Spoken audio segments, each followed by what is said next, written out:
आपल्याला एक असा महत्वाचा सत्कार आपल्याला एखादा 3 लोकांचा करायचा आहे. तुम्ही काल पेपरमध्ये वाचलं असाल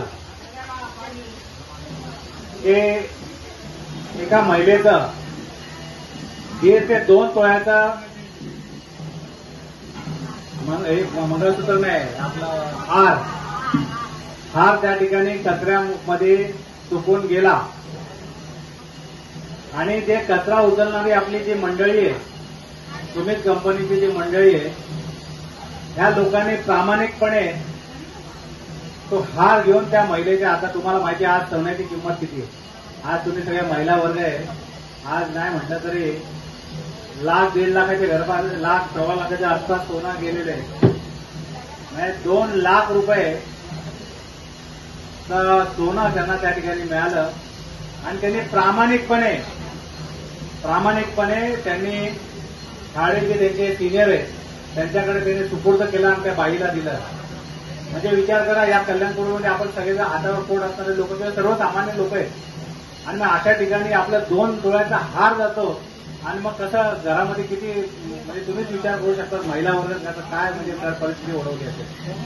ह्या लोकांनी प्रामाणिकपणे त्या महिलेला तो हार मिळवून दिला. त्यात प्रामुख्याने जे सुमित कंपनीचे जे त्या कचरा उचलणारे जे ड्रायव्हर आहेत रुपेश टेंबे, त्याचप्रमाणे हेल्पर सुनील तेलम आणि सुपरवायझर शशिकांत जाधव, त्याचबरोबर वॉर्ड ऑफिसर हे आमचे ज्या वॉर्डाचे आपलं हे प्रतिनिधित्व करताय सुमित कंपनीचं ते खाडे साहेब, यांच्या मार्गदर्शनाखाली आणि यांनी जे केलेलं आहे त्याच्यामुळे त्या महिलेला ते 2 तोळ्याचा जो हार होता तिला मिळाला.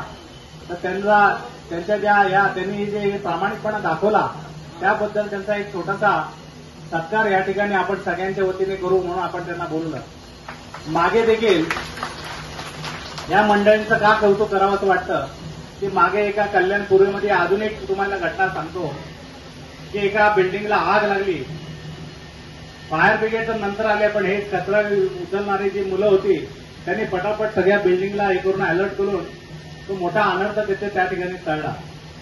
त्यामुळे हे सतत फिरणारे मंडळी हा आपल्या सर्वसामान्य आपण म्हणतो हे कचरा उचलणारे किंवा काय, पण हे सतत तत्पर असतात की आपल्याला कशा पद्धतीने आपण यांना म्हणजे समाजाला कसं आपण आपल्याला मदत करता येईल हे सतत सगळे काम करत असतात. त्यामुळे आपण हे पुढचा कार्यक्रम करण्याआधी आपण त्यांना सत्कार करावा असं सगळ्यांची विनंती होती म्हणून आपण त्यांना बोलवलं. मी त्या तिघांनाही विनंती करतो तुम्ही पुढे या जरा.